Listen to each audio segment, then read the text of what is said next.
The search for answers continues right now in Fountain Hills, where investigators found 2 more bodies. Police have not identified the victims. Team 12's Will Pitts joins us now with what we're learning. Investigators are not saying who these 2 people are just yet, only that they believe Dwight Jones killed them both.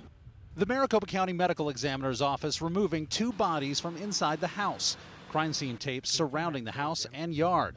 A murder case in Fountain Hills with Scottsdale police cruisers all over. Police are not identifying the couple police found dead inside, but say they are Dwight Jones's 5th and 6th victims.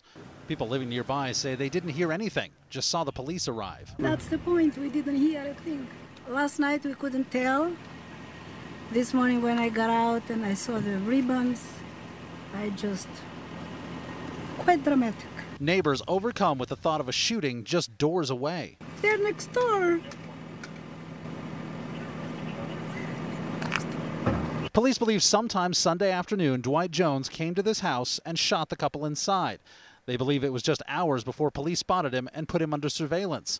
Earlier today, investigators said they couldn't rule out other crime scenes, while at the same time, investigators were already in Fountain Hills. That's a question that I think everybody's concerned with. We know that we've linked the scenes in Phoenix and then the 2 in Scottsdale. We're looking into, obviously we're sharing that information with other neighboring agencies. There's still a lot we don't know about this case, including the identities of the 2 victims found inside. Police say they still have not notified the next of kin.